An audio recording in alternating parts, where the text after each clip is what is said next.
My heart skipped a beat when that power-hungry HOA president marched up and declared they were seizing my riverside cottage through some twisted legal maneuver.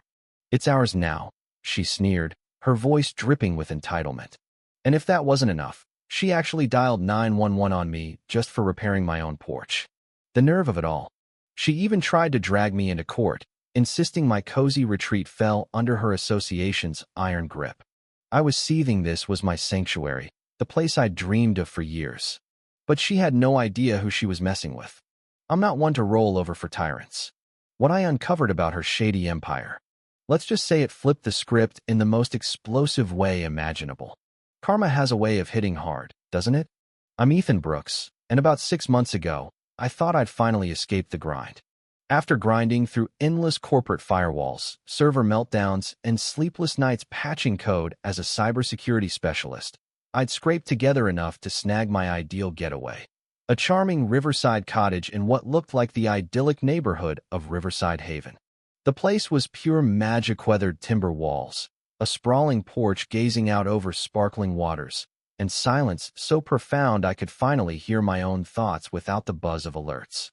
Weekends were spent sprucing it up, swapping out rickety porch rails, and soaking in the calm that came with owning a slice of heaven. The folks next door seemed decent. Harold, this kind old-timer who'd been there for decades, always tipping his hat as I tinkered outside. Then there was Sophia, a hard-working single mom with her little girl, who'd chat briefly on her way to overnight shifts at the clinic. She had that warm, exhausted smile that said life hadn't been easy, but she was pushing through. But bliss can sour quicker than spoiled milk, especially when a homeowners association gets involved. It was a crisp autumn Saturday when the storm hit. I was out on the porch, drill buzzing away at some wobbly planks that had nagged me all week. Sun beaming down, leaves rustling. Heck, I was even humming along like some feel-good flick. Then came the growl of a sleek, gray sedan crunching up my driveway, emblazoned with the Riverside Haven HOA emblem that instantly knotted my gut. I'd navigated enough office politics to know official badges meant trouble. Out stepped this woman who screamed boardroom boss, flawless auburn bob, a tailored navy suit worth more than my car payment, and a glare that could curdle cream.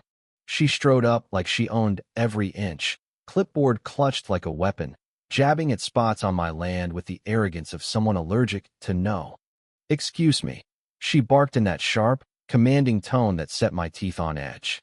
"I'm Helena Vance, president of the Riverside Haven Homeowners Association, and we've got major infractions here." I lowered the drill, playing nice despite the vibe screaming red alert. Infractions? I'd only closed on this spot half a year back, and I was sure it sat beyond HOA turf. That's when Helena slapped down a fat binder on my rail, flipping to maps and deeds that looked legit at first glance. "Per our 2020 district filings," she said with a smug curl to her lip, 20% of your cottage encroaches on association territory. You owe back dues for 7 years, plus fines and retrofit fees for all these unapproved tweaks. I squinted at the paper's lines blurred in conflicting shades. Disputed zones hatched like battle scars. I'd pored over the title docs during escrow, but the vintage surveys were murky as river mud. If that overlap held water, she might have a hook to reel me in. But then she overplayed her hand, shifting to this oily charm. "Listen, redevelopment's coming soon. Values could skyrocket 5-fold easy. Best play ball now, before it gets messy." The way redevelopment lit her eyes like dollar signs. Every instinct from years spotting data leaks screamed hidden agenda. I said I'd need my attorney to vet it. No signatures till then. Her facade cracked just a flash of fury before she snapped the folder shut. 72 hours, she hissed, storming off and gunning her engine like a getaway car. That night, Harold swung by after spotting the dust up, spilling the dirt on Helena. "She's ruled the roost for 5 years, he sighed. "Turned this haven into a dictatorship. Used to be folks lending a hand. Now it's fines and folks fleeing if they cross her." He'd seen families bullied out over phantom rules. I dove into my records that evening, heart pounding as the overlap checked out decades of sales muddling the lines, ripe for exploitation. But deeper digging chilled me. This wasn't petty, it was predatory. The loophole Helena was milking? A fuzzy boundary clause from the 90s, twisted to swallow properties whole. If you think dialing emergency over a drill was crossing lines, brace yourself. Next dawn, I was back at it, figuring I had time to fix the porch while hunting lawyers. Peace lasted maybe half an hour before sirens wailed across the water, two cruisers flashing into my drive. "Ethan Brooks?" the lead cop asked. I nodded, stunned. 911 tip on noise violation endangering peace with power tools. It was barely 11 a.m. On a weekend, I was just securing rails. The officers eyed the scene skeptically but issued a ticket anyway, forcing a pledge for quiet the next 3 days. One muttered about the caller's intensity. This was war, plain and simple. I lawyered up with Lucas Harlan, a sharp property dispute whiz who'd tangled with rogue HOAs. He chuckled at the drill drama. "That's pure panic. It'll boomerang." He urged logging every slight. But Helena ramped up, phoning my power and water providers, claiming illegal squat, scorching my yard with chemicals, scrawling "intruder" across my door and marker. Nights brought shadows lurking, cars idling nearby. Sophia confided she'd seen them on her late drives home. Rumors flew I was some hacker felon. My stomach twisted reviewing footage of prowlers casing my place. The peak? Alerts blared 1 midnight. Feeds showed hooded figures smashing my dock with tools. I bolted out, yelling, as they fled 9/11 this time justified. Sophia, rolling in from work, snapped their plate. Lucas traced it to Horizon Ventures Incorporated, a ghost firm dissolved 4 years prior. My cyber skills kicked in. Cross-checking databases revealed shell ops, a deserted office front, and over $600,000 funneled from HOA coffers for zoning advice. Metadata trails exposed forged sites, bogus Profilespra-level deceit. Helena had outsourced the facade. She didn't fold. Instead, she staged a farce town hall at the clubhouse, peddling doctored clips of me wielding tools like a madman. "This threat to our harmony," she proclaimed, eyeing my cottage like enemy soil. She set a vote to annex my land in 2 weeks. Sophia overheard her scheming on a call. "That waterfront's gold if we grab it pre-season bundle it for the big flip." Puzzle pieces clicked, not dues, but dollars.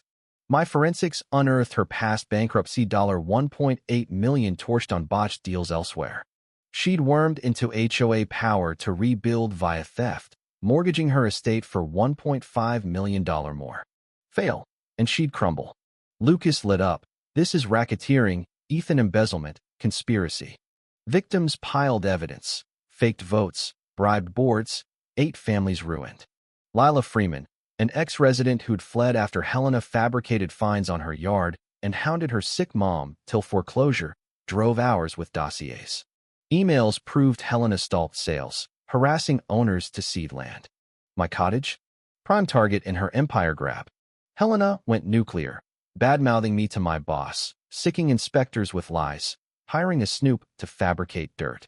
I nearly snapped, fingers poised to hack her life plant debts, ruin credit. Sophia caught me. "Ethan, don't sink to her level." Clarity hit. I trashed it all. Lila's bombshell? Helena had targeted my sellers years back, forcing their exit. We geared for the annexation showdown. Community split half, bought her value boost BS. The meeting erupted. I laid out the fraud web. Lila detailed her nightmare. Harold silently dumped Helena's plaque in the bin. Fury boiled shouts of betrayal. A bored defector phoned cops. Helena, cuffed and dragged, mouthed, "This isn't over." She lawyered hard, contesting evidence, offering me $800,000 to vanish. I refused. Trials dragged. Subpoenas rifled my life. Countersuits flew. But proof crushed her guilty on fraud, theft, forgery. 4 years locked, $2 million repaid. Her mansion auctioned to cover. Court cleared my land, awarding $120,000 for torment. Riverside reformed. Harold at helm, open books, checks on power. Sophia and I bonded deep. Her kid loves feeding riverbirds here. Lila returned, crusading against HOA tyrants. My skills spawned a fraud-busting gig. The cottage? Fortress of resilience. Justice isn't vengeance seats balance. But was seizing her home fair play or overkill? Did I push too far or not enough? What if she rebounds? Drop your hot takes below. Did karma nail it? Or cross into cruelty? Like if you'd fight back, subscribe for more raw tales, and comment. Would you hack for justice or play clean?